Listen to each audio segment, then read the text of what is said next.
Coaching as Benevolence, a podcast for people who are curious about using coaching for self-development.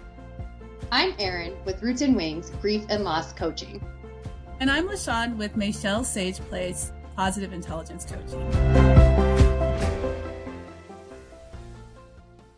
So recently, L Shawn and I have started taking on more interviews on our podcast, which started with our podcast on Parkinson's disease awareness with Sharon's son. And now we have Joanne Homestead, who is with Desk Plant Creatives, a business that she has created herself as an entrepreneur, a vibrant woman working to make communications really come to life for her clients. So Joanne and I had met at a networking event and thought it'd be neat for her to tell her story a little bit more about what it's been like to enter into the entrepreneurial space, what she's learned, and anything else that comes from this conversation as we typically engage in our curious questions from a coaching perspective. So Joanne, why don't you go ahead and introduce yourself and share a little bit about your journey to entrepreneurship?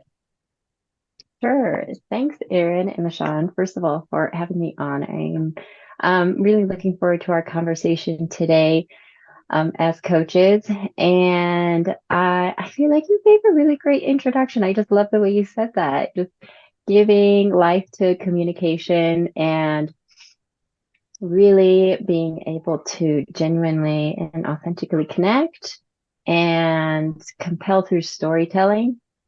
And really just like soulfully sell your offers through email. So I won't get into my story right now, but right now I am an email copywriter and copy coach.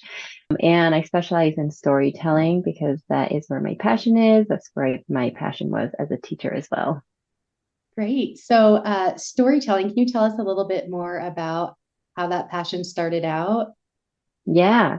Well, it started with 25 to 30, 6 to 7 to 8-year-olds in a classroom.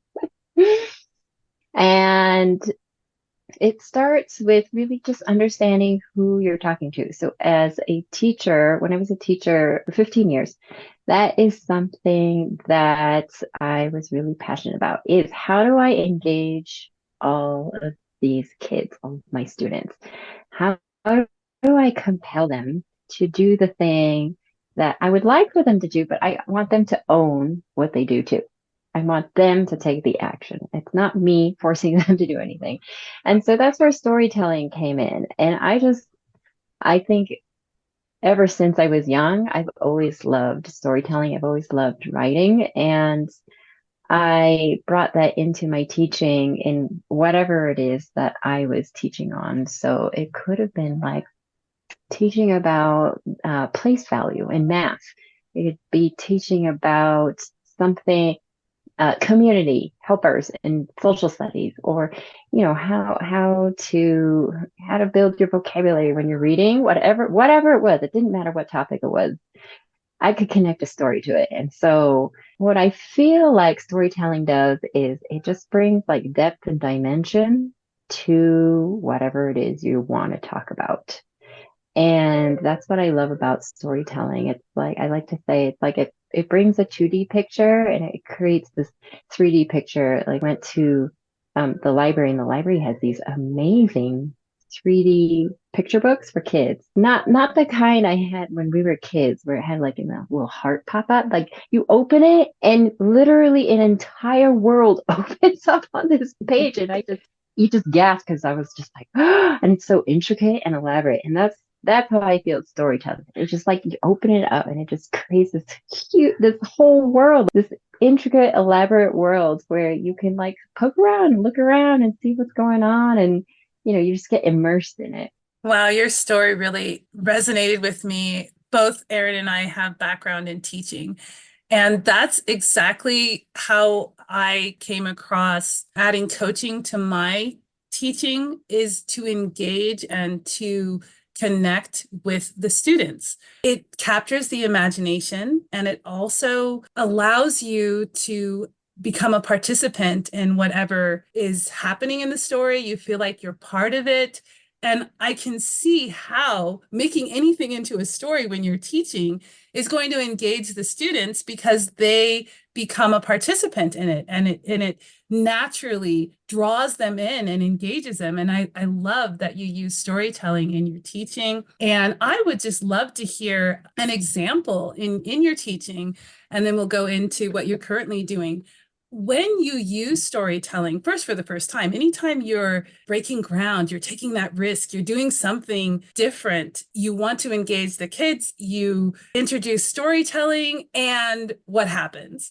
So do you have a story you can share with us, Joanne, in how your students responded, maybe a success story of how bringing storytelling into the class, a before and after? It would be really great to hear. Yeah, thanks for asking. As a storyteller, I love telling stories. And so, yeah, I'm like, ooh, which story to tell? So many. I definitely I agree with you with what you're saying. Like storytelling, I like to say it can act as a mirror to help reflect back on yourself. It can act as a window to help you see through to the other side. It can act as a door. You can open it and you can step through. And as you're saying, like you're in it. You're when you're in a story, you've become a participant in it. And so that's kind of what I feel like with the door. And so there's just so many stories. Okay, let me let me choose one. So one story that I I liked to bring up with the kids, because I was also a literacy specialist as a teacher, and so my passion was really around reading and writing, language arts, building our vocabulary, all that great stuff. And one of the things I talked about was how I love to go running. And my students know this about me, because when you're telling stories, they're getting to know me as the teacher, but I'm also getting to know them as students. And so it's like storytelling is like also that bridge, so we can get to know each other more. And so one of the things I talk a lot about was like hiking and running. And so I said, I started, and the whole premise was that I wanted to help them understand what the process is like to learn to read, because I work with young and emerging readers. And so I told them the story of I had just started running again, because my running is like very stop and go. I get into a groove and then I stop for a while and then I got to get back in the groove. So I was telling them I had stopped running. I wanted to start running again. And I had to start really slow, because I know from experience, if I just start, I'm like, okay, I'm gonna go run 5 miles today. I live in Boulder, Colorado. Like, I'm gonna go up the mountain straight up and come down. Like, that's not gonna go well for me. I'm gonna get cramped and tired. I'm not gonna finish. I'm gonna quit. I'm not gonna want to do it. And so I just tell them the story of how I had to build up. I had to build up my running again. So I go and run for 15 minutes, just quick little 15 minutes. And then I come home, I celebrate, and then the next day I add in a little more, and they talk about, what do I need to be successful? Okay, I need good running shoes. I need to be wearing the right things. I need to be hydrated. And all of these little pieces to the running story, I then say, this is what it's like when you're learning to read. When you're learning to read, you got to build the stamina. You got to build that stamina, just like when you're running. You got to build up a little more each time, a little more each time, a little more, so that by the end of the school year, you're going to be reading like I'm running. Like, I can run 5 miles, and you know what you need. You know what to do to prepare yourself to be successful, and you know that it's going to take time. It's going to take work. It's going to take sweat. Some sweat and grind, and that we can do it together. So that's one example. I love that. And as you were talking, I was thinking of how stories bring metaphors to life, and metaphors are used in coaching and teaching to help people learn more about themselves, enhance their self-belief, grow their confidence, so many things. And metaphors standing alone are not necessarily as powerful as in the context of a story. So I love how you framed that, because it made me think about my own coaching practice and and how I might be using metaphors and how I can build more stories around them for more context. I also love your storytelling voice. That is such a good voice that you have and own. So, so how do you get to use storytelling in your work now? Yeah, so I bring a lot of that storytelling, and kind of like what you were saying about the metaphors and analogies, like that is something that's what I talk about, like different types of stories you can tell. And some of them are metaphorical, some of them bring in more quotes, some of them may bring in more just like an everyday life story. Some stories may bring in more the personal experience and how does that relate to whoever you're talking to. And so what I do now with storytelling is the same thing. I just have a different audience to talk to. And so now I help business owners and entrepreneurs to use their stories, to use their brand stories, to use their personal and professional stories to really connect with their community, with their audience, to really compel and to then help their community get that perspective shift and go, oh, I didn't think of it that way. Like, oh, I hadn't thought of self-care that way before. I hadn't thought about setting boundaries that way before. I hadn't one client who's a wellness coach and acne specialist and hormone specialist. She was talking about all the different jobs of the liver and how that relates to specifically acne for her people, for her audience. And so it was really about, okay, how do we help her people understand how important the liver is, which I didn't know how important the liver was until I started writing for her. And I was like, oh my gosh, my mind is blown. I had no idea how many jobs the liver has. But we then connected that her specialty, her expertise, her content that she's providing value. And now what we do is it's like the 3D book. We're going to make it like you open the book and it's this intricate, beautiful 3D story. And so we connected it to Harry Potter and the owl post in Harry Potter, which is a lot of owls coming in and out, messages coming in and out.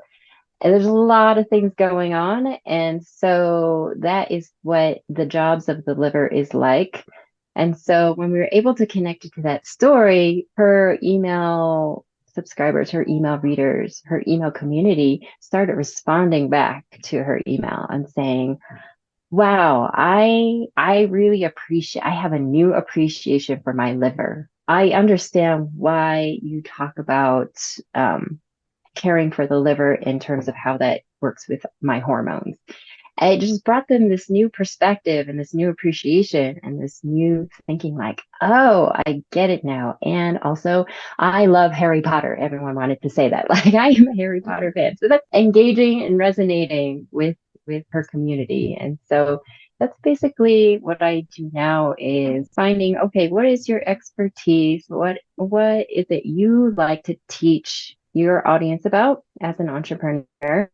And then how do we layer in that storytelling to really resonate? And that was what the acne specialist and I had done together. And she said, she had said, Ira, I've written to my email list for so long and I never get a response. And we did this together and I had 12 people replying back, wanting to take the time to say, I get it, or like, I resonate with that, or okay, thank you so much for putting it that way. I haven't heard it that way before. And now they get it. They want to get unstuck. They want to get out of that cycle. And so that's what I love about storytelling. It can help move people. So what's your story from teaching to where you're at today? So I had gotten into teaching right in my undergraduate degree. I wanted to be a teacher. I got my license. I started teaching right away after graduating. And then I went back for my master's degree and got my master's degree as a literacy specialist. And then I continued working and teaching. And I loved teaching. I loved what I'm saying about the storytelling and connecting and seeing people's the kids' eyes go like, oh, I hadn't thought of it that way or something like that. But I actually did try leaving teaching several times, even though I loved what I was doing because of the amount of stress that it was putting on me. And I know you've both been educators as well. You understand like working within the system can be challenging. And so it was definitely affecting my well-being, my wellness, and definitely burning out every year. And I know a piece of that, I've learned so much about myself through owning my business. And one thing that I have seen is that there are the external systems and external situations happening that can cause the stress. But I also see now how internally I was causing stress for myself as well, which I did not see until I started my own business. Like, oh, okay, I brought that into my business. Okay. So I had tried leaving several times, but I just didn't know what else I could do because I've always just been a teacher. I didn't know what else I could possibly do. And so I kept coming back to it. And then finally, right before the lockdown and the pandemic, I learned about the whole online business world, which is where I realized I could really leave. And it was through stories. I listened to 20 former teachers in a free online summit talk about their stories of why they left teaching, and they all resonate with me. I said, yes, check, check, check, check, check. And then what they did to start their own online business and what they're doing now. And it was literally, I had to listen to every single one of the stories until it clicked and like the light bulb went off. And I said, oh, I can really leave teaching and I can start my online business. And at the time, my son had just turned 2, and I really wanted to be able to spend more time with him on like a daily basis, not just during breaks, because during the school year, I would see him maybe an hour per day on the weekdays, and the weekends I was working. And so it was really that all those stories that I heard that inspired me. And I just want to pay it forward because I am forever grateful to be able to have heard those stories that they wanted to tell, to be able to inspire me to start this business that I love doing now, and I get to spend more time with my kids. And I still get to do the thing that I love doing, and also do a little side touring on the side too, which is still a fun way to be able to teach kids, specifically in writing. Wow, Joanne, while you were talking, I just kept thinking about those 3 things that you mentioned about a story: being a mirror, being a window, and being a door. And the whole mirror, seeing how you may have caused, or not caused, I don't want to say caused, but how you may have brought in some of that stress, and how some of it was external, some of it was internal. So that's the mirror that I see. The door that I see is that seminar.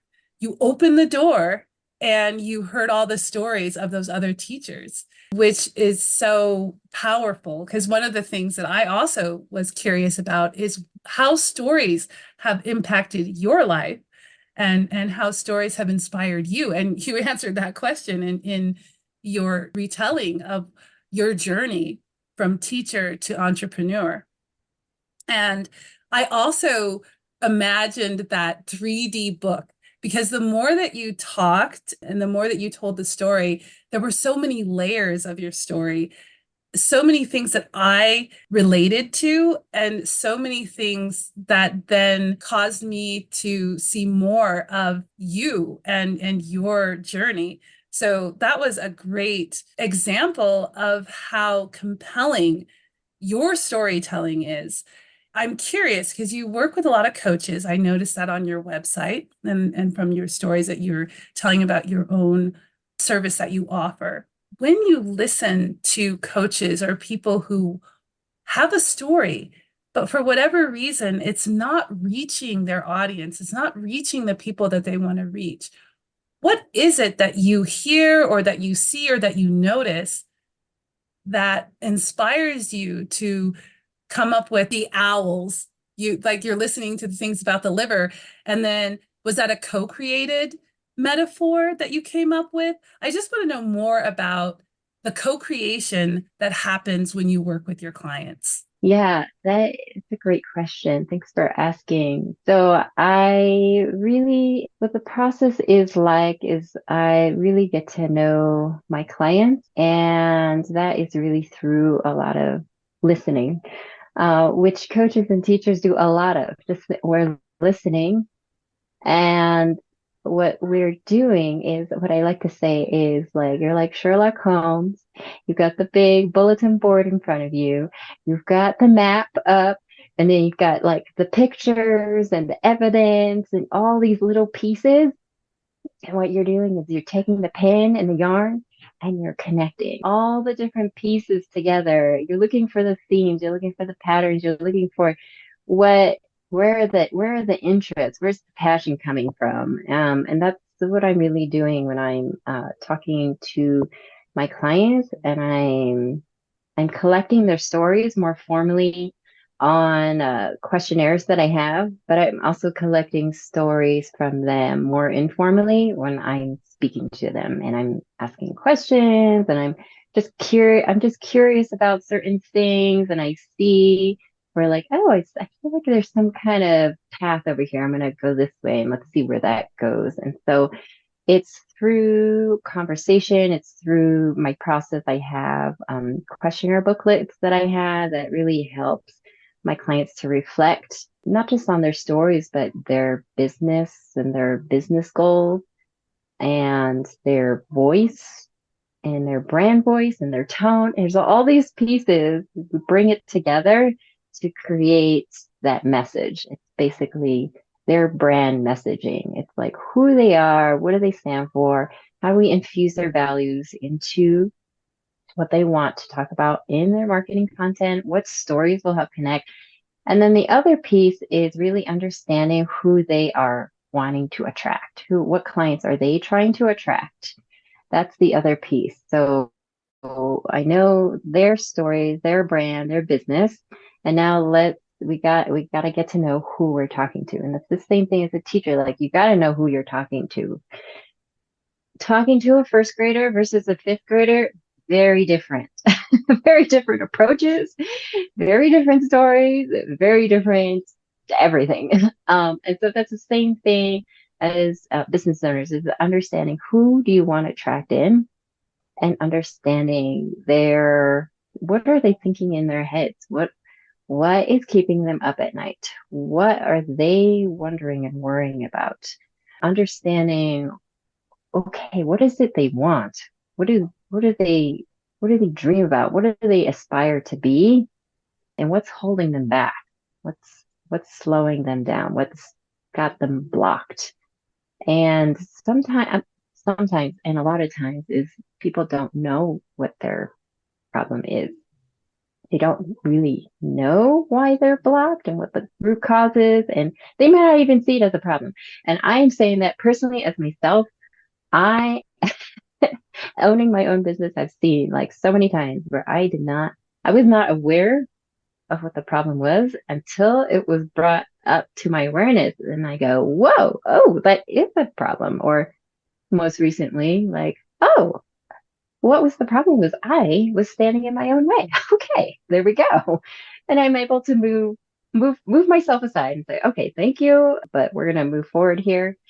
And so that's the other piece, is like really understanding who you are talking to, really understanding like deeply what's the psychology behind it. And I know as coaches, you can really appreciate like all the psychology behind that. And then what we do is we're then melding the two of, okay, so we're my clients, their brand voice, their messaging, their stories, their values. This is their community they want to speak to and attract. And then the brand messaging is like the bridge in between. We're going to build that relationship. That makes a lot of sense with the business owner themselves not always being aware of the challenge or the problem in front of them, which is why talking through ideas aloud or having a coaching relationship with someone can be really powerful. And so I'm curious if you do see any themes in the business owners you work with or in the world of work that you're in, where people tend to be overly blind in regards to their own business and their business like inner workings. Yeah, the blind spot. I can really appreciate the blind spots myself because this is my story of my blind spot is that in my house, I cannot find what I'm looking for. And I always ask my husband, he's the finder in our household. He knows where things are. And so I always ask him, but have you seen my my water bottle? Have you seen my phone? Have you whatever it is? And he has gotten to the point now where he can just say, just look right in front of your face. It's going to be there. For about, I would say 90% of the time, it's right in front of my face. But I have this blind spot right in front of my face, apparently, because I'm looking and I just don't see it. And then I just take that moment to pause and take in what he says and look right in front of me, and it's right there. And I go, oh, thank you. Yep, as always. And so we all have blind spots. And what I notice with my clients is it's really, I think, not necessarily about not knowing the stories or not knowing what to talk about. It's really about they are afraid to step out. It's a new stepping out. It's a new kind of showing up. It takes a bit of vulnerability to one, show up in your expertise, but then two, add in that layer of storytelling. And so that's the biggest block that I see with my clients is really they're hiding and they're not realizing they're hiding until we start interacting together and they realize like, oh yeah, I'm not showing up for my email community. They'll say things like, I'm kind of sitting on my email list, not doing much with it. I'm writing sometimes, but not really. I'm not showing up consistently. I am giving value, but I'm not showing up for myself. I am giving the expertise. I'm showing my knowledge and my expertise, but they don't know me on the other side because I'm not showing up in that way. Or I am writing, but I'm afraid to sell. I'm afraid to promote my offers. I'm afraid people are not going to like it. They're not going to read it. They're not going to respond. I'm just talking to a wall. And so that's what we're doing. It's really like breaking down that wall, bringing down all those walls and just being able to have those, as coaches, those mindset shifts to say, like, okay, what are you believing? Is that really true? And what can we do to help you see like what is also true about this situation you have? You're saying like, oh, people will not like what I have to say or they will unsubscribe. Okay, so is that true? Has that been happening? Like, oh, no, it hasn't. Actually, I write and people are engaged. They want to hear from me. So that would be, I think, the biggest theme that I see. And that is something that I feel like it's all, I don't know, I feel like as human beings, that's just very normal. It is absolutely normal. It is okay. We're all there together. I experience it continually. And it's like just peeling back the layers. Well, as you were talking, when you mentioned vulnerability, when you mentioned showing up, and also authenticity, can you speak a little bit about, or a lot, however you want, about those things like vulnerability, authenticity, showing up in different ways to oneself, to one's clients, to the world? Can you speak a little bit more about that and how that is appearing in your work? Yeah, I feel like vulnerability, there's a lot of myths or just misconceptions about what it means to be vulnerable, especially as business owners and entrepreneurs, and writing when it comes to copywriting specifically, which is writing to really market and promote your offers. Is there's a lot of my clients actually love writing. They're avid writers, but there's just this stuck on actually the copywriting piece, which is the piece of showing up for your business in your writing and saying, hey, this is how I can help you solve your problem. It's an extra layer there. And so vulnerability, a lot of times, they're thinking that they have to give it all, they have to be like, have their heart on the sleeve, even if that's not, who they are. And that piece, I'd like to say, like, you don't need to share anything you don't feel comfortable sharing. You don't need to share things just for the sake of being vulnerable or what you think is vulnerable. Vulnerability is really just showing up authentically. I mean, showing up authentically is vulnerable enough for most people. You don't need to share all of these details that you think you have to share because you think that's going to connect you with your community that you're trying to talk to. And so that's one big piece about the vulnerability. And I talk a lot about like sharing your origin story through emails and what it can sound like. It doesn't, I've seen clients where they just like share their whole big story, which is beautiful and amazing. But I say, like, save that for your book you're going to write because in email format, it's not going to, it's not going to fit in email format. And Eryn, I know you have a book coming out too soon, and so that's like the origin story. You can take pieces of it. It's like mini stories, and you can put it into your emails, and only share what you're comfortable with. I think the piece about the authenticity, and that's the piece that I feel like I have been learning myself as a business owner, is like, how do you show up authentically as an entrepreneur, as you are your brand, and what does that actually look like and sound like and feel like?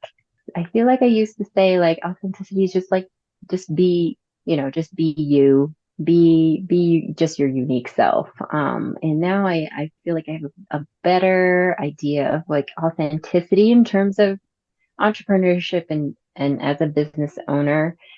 And that is also the piece of bringing in your values into your business. And showing up authentically means being able to show up in your values. So is what your message, what you're writing, what you're putting out there, what message you're putting out there into the world, is it aligned with your values? And that is going to be where you are going to say, yes, I am showing up authentically because I know this is what I value. This is what I want to bring out in my message. And so that's a really big piece of it. And that is also where the storytelling comes in, is being able to reflect your values through storytelling. So we are circling in I can't believe this time has gone by so quickly. I know. But at the end of our episodes, we always include a coaching nugget of wisdom that kind of ties some of the themes in the episode together. So Joanne, is there something you'd like to leave the audience with as a nugget of wisdom about our conversation today? Okay, a nugget of wisdom. I gotta think about that. It's a good question. I think that it's okay to ask for help. It's okay to get the support that you need. It's okay to say, I don't know what I'm doing. I don't know where this ball is rolling. I don't know. I don't know how to connect the pieces. Even, I feel like I've been honored to really help clients who are still in the beginnings of their business, and business owners who been entrepreneurs for 10 plus years. And for them to be able to come and say, I really want to use my email list in a way that is building value and building relationships. And I don't really know what to do. I think that, a big part of it is like, it's okay to come and ask for support and help you get moving. And I feel like just for myself, that's something that I'm continually leaning into as an entrepreneur is that you don't have to be alone. You can ask for help. You can, that's why people have all their specialties. They can bring their lens and their perspective and they know how to support you. That's beautiful. Eryn, should we add to that or just leave it at that? Because I would love to hear your thoughts. Well, No one pressure. thing that's come up for me, and I love that you mentioned the mirror, the window, and the door. It's just going to stay with me. And so my coaching nugget of wisdom is, where are your mirrors? Where are your doors? And where are your windows? And what can you learn from those different openings in your life? Yeah, and I think I'll leave with coaching questions, maybe. Who's telling your story? Meaning, where's your authenticity and vulnerability showing up effectively for you, whether that's in business or in life? And who can help you tell your story? Wonderful. Well, thank you so much, Joanne. This has been an amazing experience. It's wonderful to have you on our podcast. Hopefully you'll come back for a part 2. I just feel like this time has just flown by. Our listeners, we are here with Joanne Homestead. She is a copyright extraordinaire, a storyteller full of life, and she's going to help you co-create that bridge between your values, who you are, and the people you want to reach. Thank you so much for being here, Joanne. Eryn, did you want to add anything else before we close out? Nope. Thank you so much for having me on. Yeah, I really appreciate you both, and I appreciate the questions that you asked them to get me thinking about my own stories. Yes, and for our listeners, your website, where can they find you? Oh, sure. So they can find me at duskplantcreative.com. That's my website. I am also most active on Instagram, so you can find me there at Dusk Plant Creative with a dot in between each of the words, dusk.plant.creative. And then on LinkedIn, you can find me there at my name, Joanne Homestead, and you can also search Joanne Homestead Copywriter. And I love engaging with people in the DMs and the Messenger. So definitely, if you're listening, just pop in and say hi and let me know anything that you've gotten from listening to this episode. Oh, sorry. And one last one, my email community. I am also very active in my own email community, which is my email list. It's called Flourish. And that is where I talk a lot about copywriting tips, email strategy, email sequences, and of course, stories of all flavors there. So if you want to join me there, I have a free guide that you can sign up on my website or in any of my social media. You can find it in the links there. Sign up for my free email storytelling guide, and you can hop on over to my email community.